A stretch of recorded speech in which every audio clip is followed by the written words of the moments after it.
সকালটা দেখো কি পরিমাণ কুয়াশা পড়েছে। আর উঠেছি অনেক ভোরবেলায়, কারণ সকাল সকাল আজ যাবো কোথায় তোমরা ঠিক দেখতেই পারবে। আর এই জায়গায় যাওয়ার জন্য আমি যখন থেকে ফোনে শুনেছি যে আমাদের 5 লক্ষ কণ্ঠেশ্বরে গীতা পাঠ হবে, তখন থেকে আমার যাওয়ার এত আগ্রহ আর এত ইচ্ছে। আমি সত্যিই জানতাম না আমি যেতে পারবো কিনা, কিন্তু নিজের মধ্যে একটা জেদ আর আগ্রহটা ছিল যে আমাকে যেতেই হবে। বাড়ি থেকে কে নিয়ে যাবে জানি না, কিন্তু আমার হাজব্যান্ড আমায় বললো ঠিক আছে, এত ইচ্ছে যখন চলো।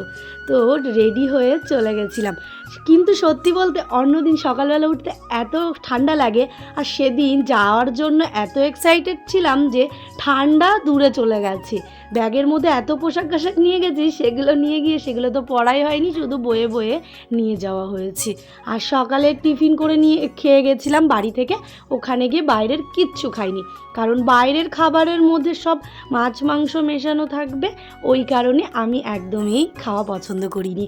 আর ওখানে তো টিফিন দিয়েছেই, তোমরা অনেকেই যাও তো ফোন ব্যবহার করো, দেখতেই পেরেছো যে ওখানে খুব সুন্দর সুন্দর টিফিন দিয়েছে। খেয়েছি, ওই টিফিনগুলোই খেয়েছি।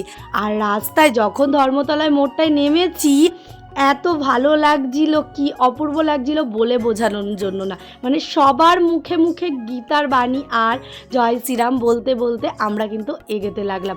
আর যত সামনের দিকে যে যাচ্ছি, নিজের মনটাকে যে কতটা আনন্দ পাচ্ছিলাম যে আমি সার্থক।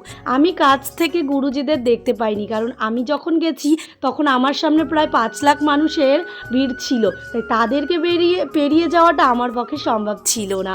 তা আমি কিন্তু স্ক্রিনে দেখতে পেরেছি। যাক, ভাগ্যে আমার নেই তাদের এই দু চোখ দিয়ে দেখার, স্ক্রিনে দেখেছি। যে মাঠটায় ওরা ছিল, সেই মাঠের মধ্যে তো একসাথে দাঁড়াতে পেরেছি, এটাই আমার ভাগ্য। সঙ্গে পেয়ে গেছিলাম গীতা। আমার বাড়িতে অনেক গীতাই ছিল, কিন্তু এই গীতাটা আমি পার্সোনালভাবে আমার কাছে রেখে দেবো, কারণ আমার ঘরের মধ্যে আমার একটাও গীতা ছিল না। তো যখন আমার মাকে ফোন করে বললাম ওখানে গীতা পেয়েছি, আমার মা আবার বলল আমাকে একটা তাহলে গীতা দিয়ে দিস, যেহেতু আমরা 3টে পেয়েছিলাম। আর গীতা দান করা কিন্তু খুবই ভালো আর শুভ।